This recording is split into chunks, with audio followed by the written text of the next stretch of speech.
picture. Then we go into like the real stuff. So there's kind of two parts of what I teach. I teach the mindset, and then I teach the skills. I really don't think this is a super overcomplicated business. At least I don't try to make it complicated. I don't think I'm the most intelligent person when it comes to social media or internet marketing or networking or anything like that. I think the things that I do as far as like the 5 skills that I teach my coaches and the 5 skills that I've taught myself, I really think I could teach those to an advanced 8th grader. I don't think it's crazy stuff. But the thing that really gets coaches to stumble is the mindset that you have to have that goes along with those skills. That to me is 80% of the business, is the mindset. The skills, you can learn those. So that's where I always start, is the mindset piece. And I'm always a big picture guy. I got lucky enough that when I started this business, I got surrounded by some coaches. I was living in Boston at the time. I got surrounded by some coaches that always talked about big picture. I'm a huge believer in Success Club. I've hit Success Club the last 70 months in a row. Like, I think that's such a great thing to shoot for. But when I first started, there wasn't a Success Club.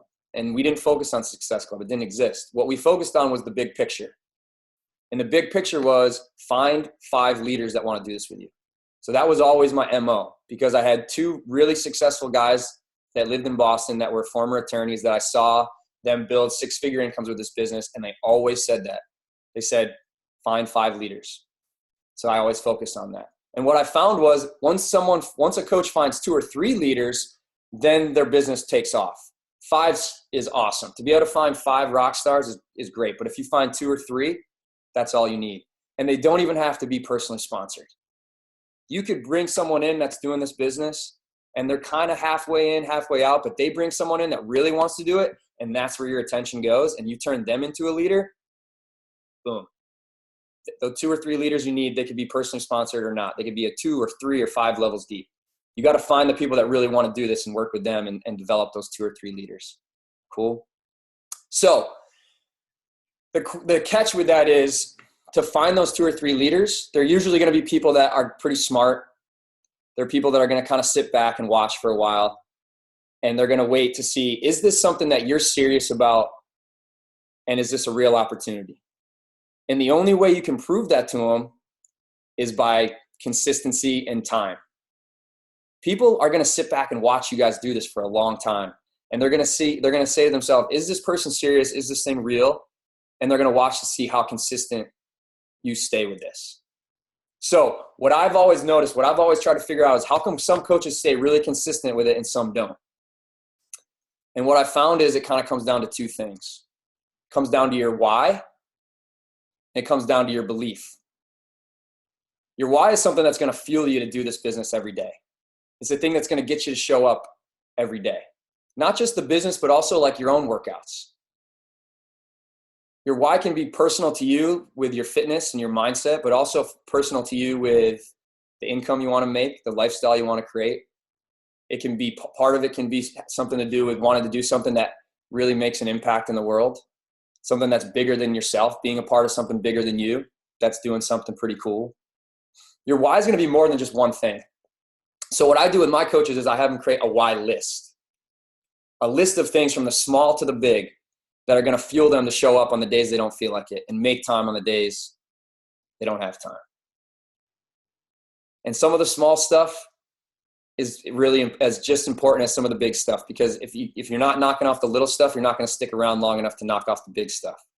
So come up with some fun ways to create some small things on the bottom of your why list for yourself and for your coaches, like being able to afford the softer Charmin toilet paper, stuff like that. Being able to pay for your Shakeology, paying off your cell phone bills, paying for your mortgage, paying off student loans, all the way up to the big stuff of the financial freedom, but not just saying, oh, I want financial freedom, I'd like to quit my job. Like, what would that actually look like? Like, what would you do the first thing you did when you woke up in the morning? If you drink coffee, where would you drink your coffee? Where would you read your book that day? What would that, like, really visualize that and think about what your life would look like if your goal is financial freedom. What would you do with that? So it becomes more real. So that's one of the things I'm doing right away with my new coaches. And it's something I'm always talking to my veteran coaches about.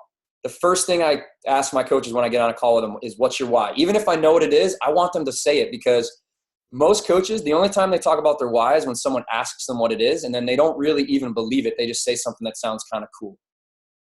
Every time I get on a call, I'm asking them to repeat that. What's your why? Why are you doing this? What's motivating you to do this? And I want to walk through everything with them, because I want that to be on the forefront of their mind. The coaches that are killing this business, their why is always on their mind. It's always on the forefront. It's fueling them every day. The coaches that aren't showing up, their why is something that they just think about casually here and there when someone asks them what it is. So anytime I talk to my coaches, it's always the first thing we talk about. And I love like, I think it's Danielle Hills and her team, they're creating these vision boards. Like if you're a visual learner, instead of having like a why list, actual like a vision board. And I talk about the financial stuff, like that stuff I think is really important to be able to give people the opportunity to choose to live the life they want. But also, like, why are you showing up to do the workouts? Why are you showing up in these Facebook groups? Why are you drinking your shake? Why are you eating right? To me, like, that became part of who I wanted to be. It became the lifestyle I wanted to live. I didn't just do those things because I was trying to build a business. I did those things because I wanted to be the best version of myself. And I think people can tell the difference between someone who says they're doing workouts because they're trying to build a business and someone who's really working out, eating right, and getting in those Facebook groups and surrounding themselves with people that are like-minded. And they're doing those things because that's kind of the person they are. That's just how they want to live their life. Other people are attracted to those kind of people. And they're going to have to watch you for a while before they know that that's the kind of person you are consistently. So that's the first thing. We're working on the why. The second thing is the belief.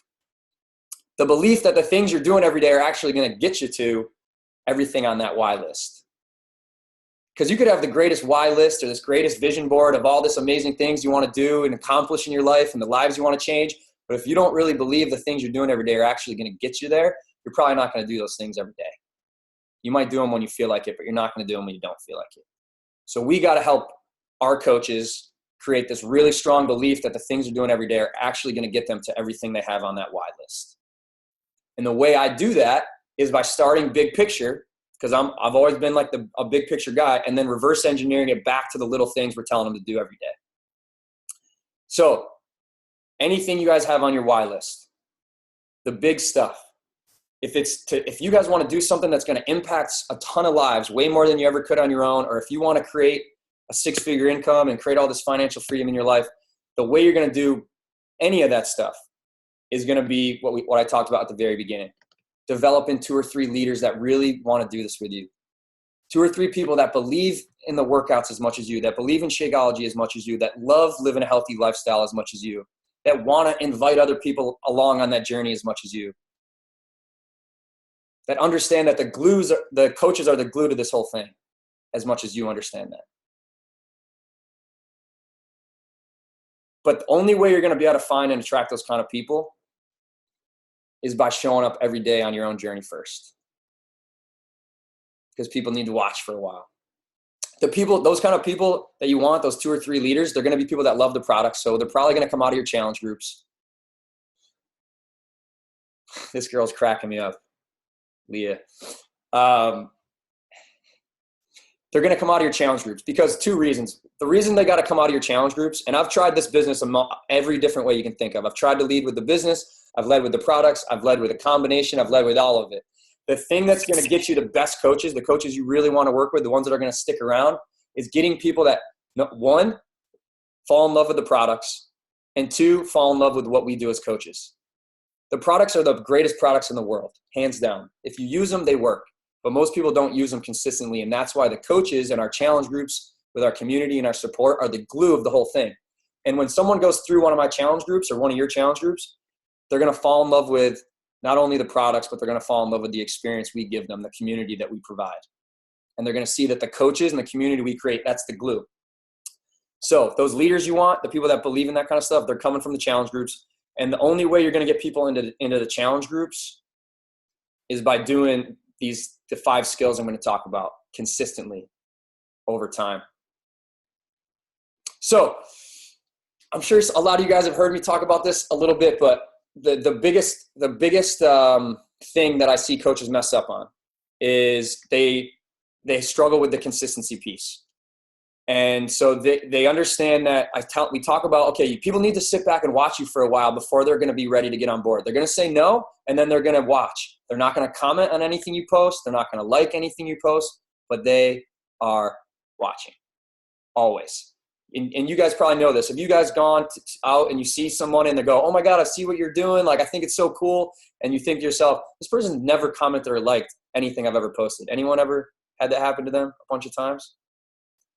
The number of people that are liking and commenting on your posts, it's 10 times the amount of people. There's 10 times more than that, or even more, that are watching that stuff. So here's the mistake coaches make. They don't understand that people are watching, and they stop being consistent with this thing. And all those people that were watching, they see that and they're like, all right, good thing I didn't join them. Good thing I didn't do their challenge group. Good thing I didn't become a coach. They're not even doing it anymore. And they lost all their credibility and trust. So the best way I can explain how that works is a visual example, because I'm like so visual. You can talk to me and tell me all this stuff, but it doesn't land with me unless it's a visual example. So something I use over and over again, I'm sure you guys have heard, some of you guys might not have. It's like running up an escalator that's going down. Has anyone ever tried to run up an escalator that's going down? Anybody ever try to run up an escalator that's going down? Couple troublemakers. Okay, cool. So when you start running up an escalator, when you start this business and you're excited and you're running like crazy and you're sharing and you're talking and you're inviting people, they're going to start to watch. They're going to pay attention, but they're not going to get on board yet. They're just going to be like, okay, let's see what this wacko's doing. They're going to pay attention. And this is what coaches don't understand. Like, people are watching, they're waiting, they're seeing what you're doing. But coaches get discouraged because, like we said, you could be running like crazy, but people aren't getting on board yet because they haven't watched long enough. And then you get discouraged and you stop. And what happens when you're on an escalator that's going down and you stop running forward? It brings you all the way back to the bottom. And all those people that were watching you saw you stop. There's coaches that have been coaches for years, but they've never been a coach for a consistent year.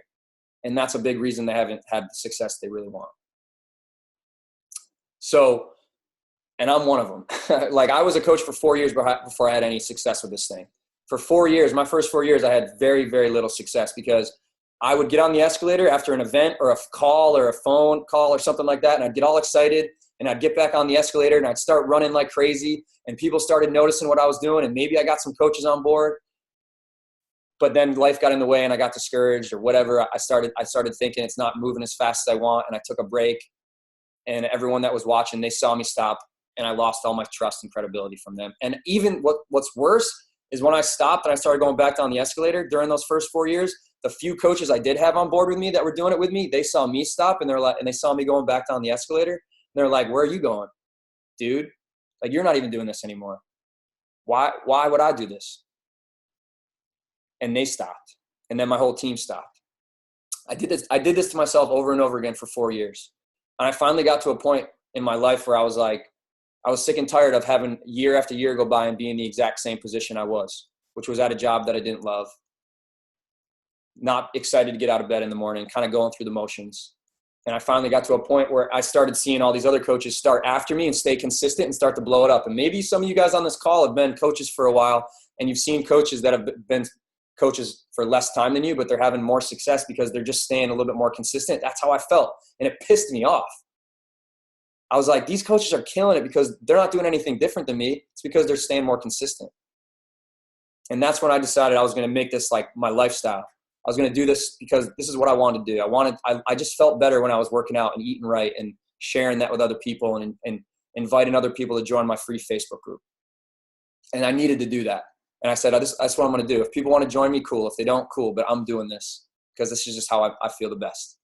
And after about a year of staying really consistent and inviting people to my free Facebook group, after a year of that, that's when my business started to take off.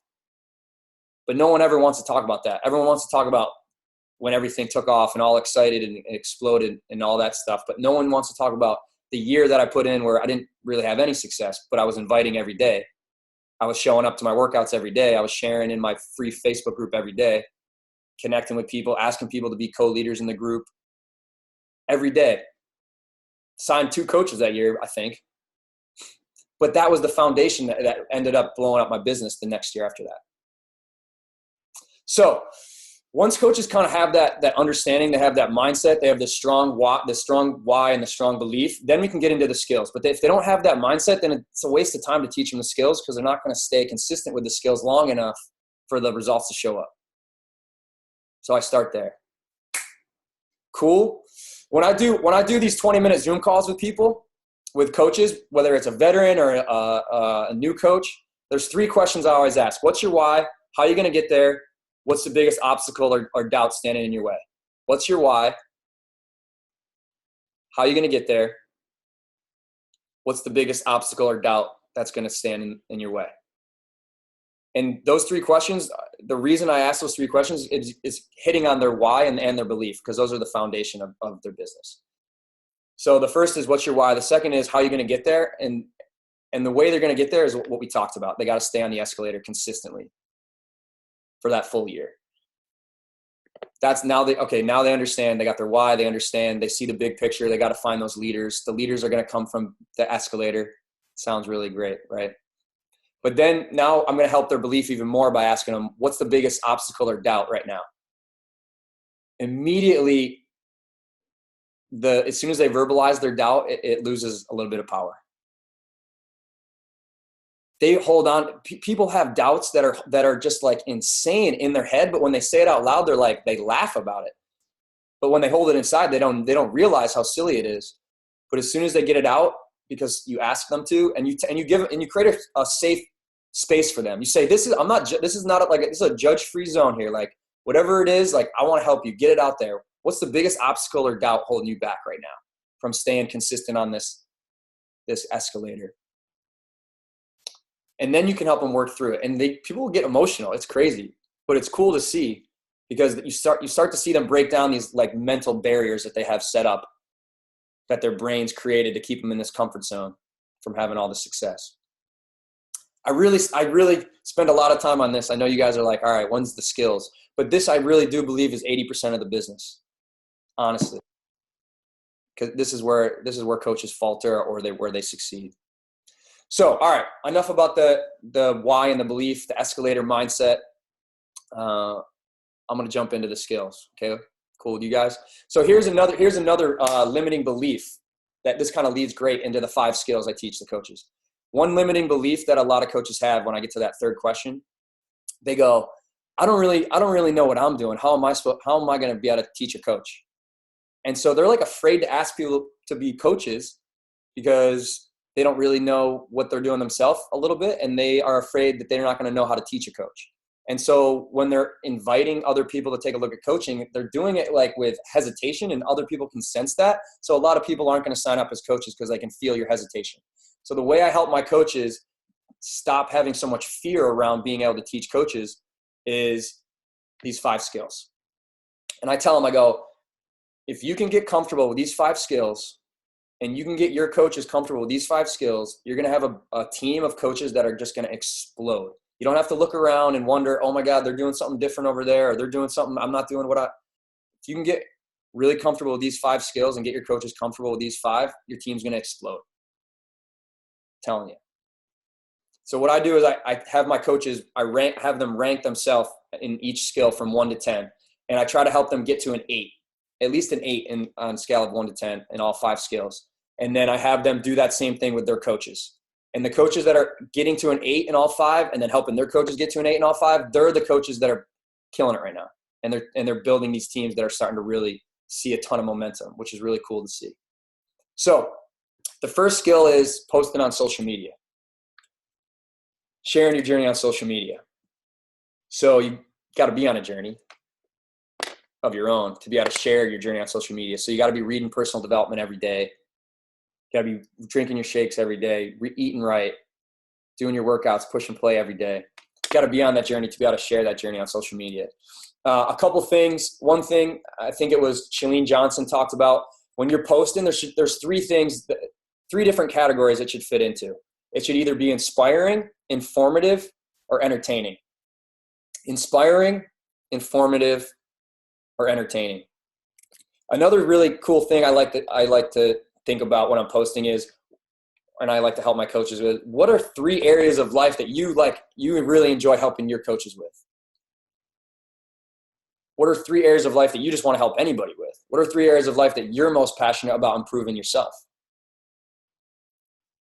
That's going to help you come up with some really good ideas about what you want to focus your personal development on, and then also great ideas on what you can share and post about on social media. That's going to help you be inspiring and informative. And then the entertaining is pictures of your dog and kids and travel and all that cool stuff. One last thing I'll tell you about the posting is 99% of Beachbody coaches only talk about the solution. They only talk about what they're excited about. Oh my God, like, look at this shake. It's amazing. Oh my God, look at these workouts. They're amazing. Oh my God, look at all this income I'm making. It's amazing. Look at this opportunity. It's amazing. People that aren't there yet, that are still stuck in the shit, they can't relate to that stuff. They're just like going to look at you and be like, oh, that's cool for you. Like, great. But if you go down and reach them where they're at, so you start to share what you didn't like about your situation, whether the fitness side, the health side, the mental side, the financial side, if you share what you didn't like about that, or you currently don't like about your current situation, you're going to be able to connect with them and relate to where they're at right now. And they're going to trust you a lot more, because they can tell that you either are in the same place they are, or were in the same place they were, or they still are. And then they're willing to listen to your solution and what you're so excited about, how you were able to get healthier or find something that you love that gives your life meaning, or something that's helping you financially too. But you got to meet them in the crack first. Can't just talk about how excited you are all the time, which is tough. But that's where that vulnerability piece comes in. So constantly working with the coaches on sharing the journey on social media. The next one is finding people and building relationships. So creating new relationships with people, and also like strengthening old relationships with people. Again, like, if you're not taking the time to build relationships, they don't care what your solution is. You could have the greatest solution in the world, but people don't care what you know unless they know that you care. And people don't know that you care if you're not doing skill number 1 and skill number 2, which is the sharing your journey on social media, like all of it, even the stuff that's tough that you don't like. And then also taking the time to build those relationships with people, the forming, talking to them and figuring out what it is that you guys have in common, talking about things that they're interested in. Finding out if there's something that a need that they have. And then the third skill is the inviting people to take a look at either the business or a free group or a challenge group. That's where you get to present the solution. But skill number 1, the posting, and skill 2, the finding and connecting and building the relationships, those are where the trust is made. And then you can jump into the inviting. That's the order you got to go in if you want to get the real results. So with inviting, I'm pretty casual about it. Like, we'll reach out to people after I've had that conversation with them and let them know, like, hey, I think it'd be fun to do a 21-day challenge together if you're up for it, and just see. And I want them to ask me what it is, so then I can ask them, but if they have any like goals that they currently have, what workouts they're currently doing, if like what meal plan they're following, if they think they'd benefit from being in a group of like-minded people. And I get to ask those questions and dig deep on that stuff before I go into the solution of what I have for them. So that's the inviting piece. And then the fourth skill is giving them an amazing experience in the group. That, to me, like, honestly, that's the foundation of the business, is the experience you give people, whether it's a free group or a challenge group. When you're talking to people about your challenge pack or about a group you have or something, if they can tell that your job starts once they buy the challenge pack, because you're like so excited about the experience you're going to be able to give them, versus your job is just to sell and then peace later, see you later, like, you got the stuff and I'm never going to talk to you again. Like, if they can tell that you really want to get them into your Facebook group, and that group to you is like your community that you like are so active in and you put a lot of heart and energy into it, people are going to feel that when you're inviting them, and they're going to be more likely to buy the challenge pack, because they're not just buying the challenge pack, they're buying you, and they're buying that community, that group. And I learned that the hard way, because that's how I built my business. Was I was so active in the group, and then I got away from the group, and people didn't have the same experience that they had initially. And so they weren't as likely to want to become a coach and give that experience to other people. And if they did become a coach, they weren't making as great a coach, because your coaches are going to give the same experience to their people that you gave to them. So the better experience you give your people in your groups, the more heart and soul you put into your groups, the better the coaches your people are going to make, because they're going to give the same experience to their people that you gave to them. And I know that's something that after a while it can get tiring, but the amount of energy and heart you guys put into your groups is going to have a huge factor on how much success your coaches have, the people coming out of that group, because they're going to give that same experience to their people. So that's the fourth one, that foundation, I believe, is the experience you give your people. And then the fifth one is then introducing people to the coaching opportunity, either for the discount or for the business. And that one, to me, is pretty simple. I'll just say, like, hey, have you ever considered doing what I do? I think you'd be great at it. And especially, like, I'll start out by talking about the discount on Shakeology, and I'll let them know they can save money on that. And if they're still interested, is that O'Connor? If they're interested in the discount, then I'll say, okay, cool. Have you ever actually considered doing what I do? I think you'd be great at it. I think you'd be great. And then if they ask, like, how it works, like the earning, I tell them, like, the way you earn, there's kind of two main ways you earn. And this is great for you guys that don't really understand how to explain the comp plan, or you're confused about how to explain the comp plan. I tell people it's pretty simple. There's two ways you earn. The first is when people order product from you, you get a 25% commission. And then as you build a team of people that want to become coaches, everything that they buy and sell, you get a team bonus that works out to be about 5% of everything that the team buys and sells.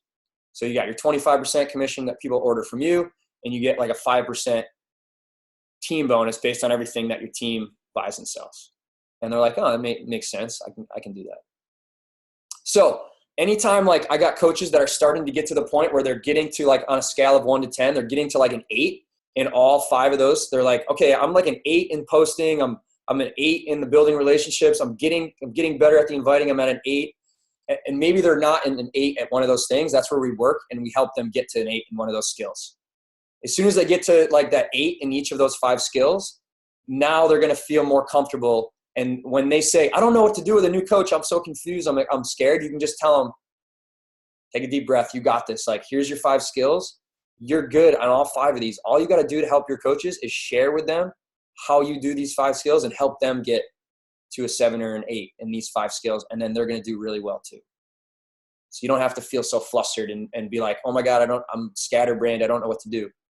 You got it all right there. You just help them get to an 8 on a scale of 1 to 10 with those 5 things. And they're going to crush it. They're going to crush it. So that is the 5 skills that I teach, and then the mindset that goes with it, the escalator mindset. The escalator mindset, that's the hardest part, I think. The skills, I think you can pick those up and get better at those, and you can always get better at those. I still am getting better at those things. Here's the thing, like, I sucked at all those skills. I sucked at all 5 of those when I first started. I was terrible at posting on social media. I was terrible at building relationships with people. I was terrible at inviting. I didn't know how to run a group. I didn't know how to introduce people to the coaching opportunity. But that's the thing. I had never done it before. You're not going to be good at it. You can't expect to be good at stuff you've never done before. And as adults, we expect to be so good at stuff right out of the gate. And if we're not, we're like, screw this. I'm not good at this. Like, I'm not going to do this anymore. And so we just stay in our little comfort zone and never try anything new, because we're never going to be good at anything new because we've never done it. But when we're like babies and we're learning to walk, we crawl, we get up, we take a step, we're wobbly, we fall, we get back up, we take another step, we fall, we get back up, we take another step, we fall. We don't go, man, this walking thing sucks. Like, screw this. I'm going to crawl the rest of my life. You know, we learn by falling and getting back up. So I was terrible at all that stuff. I just got better the more I did it. The better the more I did it. Same with the mindset piece. The belief. You know what the quickest way to take your belief from I hope this works to this thing's inevitable. Like, it's only a matter of time before I find good people that really want to do this with me. It's inevitable. You know how to make that shift the fastest besides personal development? And I think this might even be faster than personal development. Surround yourself with people that are already over here. when you start hanging out with people that already have this mindset, it's contagious. This mindset over here is contagious too. The doubting mindset is contagious. So you got to be careful who you surround yourself with. When I started surrounding myself with people that were already over here, I caught their mindset. And to me, like, this thing just was like, why would I not find 5 good people that want to do this with me? This is too amazing of an opportunity, and these products are too amazing for me to not eventually find 2 or 3 good people that want to do this with me and build a team with me. I just knew it was like a matter of time. It was inevitable. And that started to happen as I started hanging out with people that had that same mindset. And maybe I didn't get to hang out with them in person, but I hung out with them on their YouTube channel and started to adopt that personality, that belief. Started like flooding my mind with the way they thought. And when I started to have that mindset of like, this is just my lifestyle. I'm not desperate for people to join me in this business. I'm not desperate for people to buy challenge packs from me. I'm going to share what works for me. This is what works for me. This is what makes me feel like my best version of myself. I'm going to share that with others. If they want to get on board with it, awesome. If they don't, awesome. I'm still doing it. And I have no hard feelings. If they're not interested in the business or the products, that's totally cool. If they want to watch and come around 6 weeks later, cool. If they want to come around 6 months later, cool. If they want to come around 6 years later, cool. I'll still be here. But I'm not going to pressure them, and I'm not desperate for them. And as soon as I started having that mentality, people started having they started feeling like, okay, he's not